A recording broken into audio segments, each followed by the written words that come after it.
Olá! Hoje a gente vai mergulhar fundo na base da doutrina espírita, sabe? Naquelas 5 obras fundamentais que Allan Kardec codificou. Dá pra pensar nelas como, sei lá, uma planta de um prédio, uma resposta super bem estruturada para aquelas perguntas gigantes da vida. Quem sou eu? De onde que eu vim? E no fim das contas, para onde eu vou? Olha, são perguntas que todo mundo já se fez em algum momento, né? Elas são o ponto de partida da nossa conversa de hoje.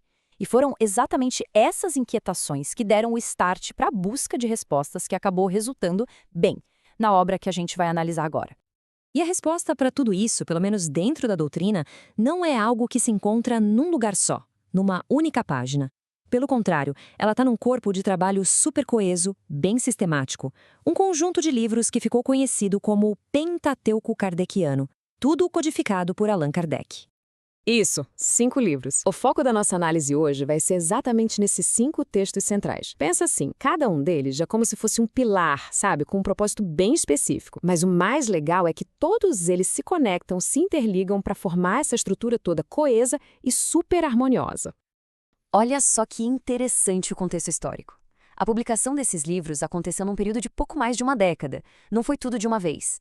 Começou lá em 1857, com a peça fundamental, A Pedra Angular de Tudo, e foi até 1868, com a obra que meio que amarra a doutrina com o progresso da ciência. Essa linha do tempo mostra que foi uma construção de ideias, sabe? Tudo bem pensado, passo a passo. Então, vamos lá. Vamos começar pelo começo, pelo primeiro e, sem dúvida, o mais fundamental de todos, o Livro dos Espíritos.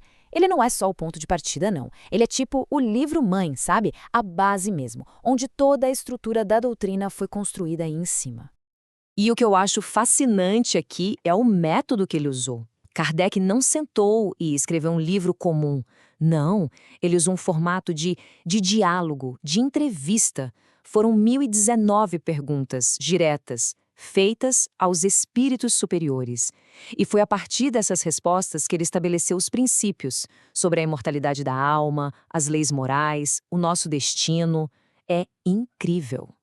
E a estrutura do livro, nossa, é de uma lógica incrível. Ele se divide em 4 partes e parece uma jornada, sabe? Começa do macro, do grandão, falando de Deus, da criação. Aí ele vai afunilando, passa pelo mundo dos espíritos, pelas leis que governam a vida e termina no micro, nas nossas esperanças e dores do dia a dia. É um sistema completo que se fecha perfeitamente.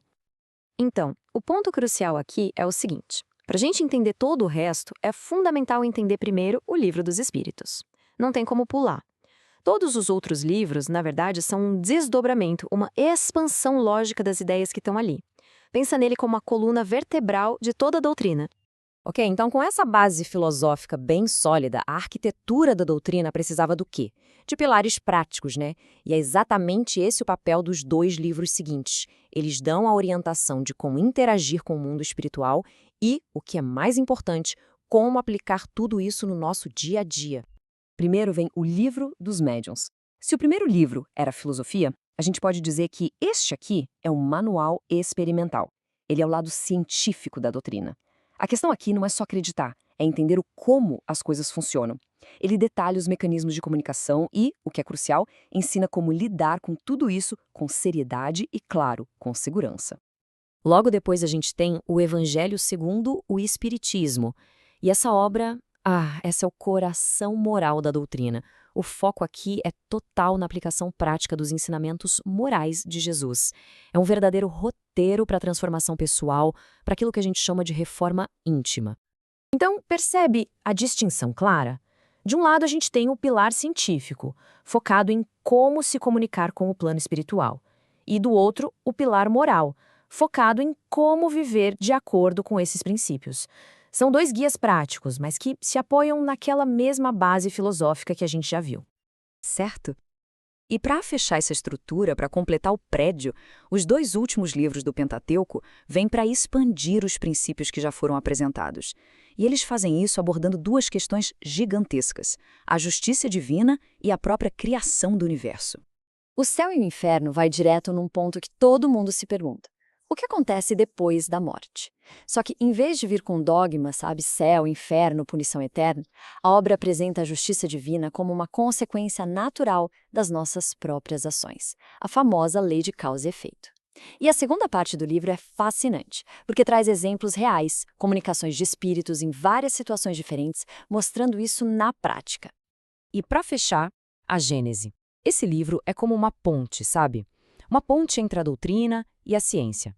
Ele vai falar da formação do universo, dos chamados milagres, mas explicando tudo não como uma quebra das leis de Deus, e sim como fenômenos naturais. Fenômenos que seguem leis que talvez a gente ainda não entenda por completo. E agora? Agora que a gente passou por todas as peças, dá para dar um passo para trás e olhar a arquitetura completa. E fica muito claro, né? A força desses 5 livros não está em cada um deles isolado. Está na unidade extraordinária que eles formam juntos. Essa estrutura toda se apoia num tripé. Pensa assim: primeiro, o aspecto filosófico, que é a base de tudo, lá em O Livro dos Espíritos. Depois vem o aspecto científico, que a gente vê em O Livro dos Médiuns e também em A Gênese. E, por fim, o aspecto religioso-moral, que está todo concentrado em O Evangelho segundo o Espiritismo. Filosofia, ciência e moralidade, 3 pilares que se conversam e se sustentam o tempo todo. Portanto, o ponto mais importante que fica dessa nossa conversa é que essas obras foram pensadas, foram projetadas para serem estudadas como um sistema, tudo junto, de forma coesa. Estudar só um desses livros isoladamente seria como olhar para um único tijolo e tentar imaginar como é o prédio inteiro. Não funciona, né? A verdadeira compreensão só vem quando se olha o conjunto. E tudo isso meio que culmina nessa citação, que resume perfeitamente a dupla ênfase da doutrina. O desenvolvimento moral, que está ali no amai-vos, e a busca pelo conhecimento, pelo estudo, no instruí-vos. É um chamado poderoso, né? E muito equilibrado, que une o coração e a razão de uma forma muito bonita.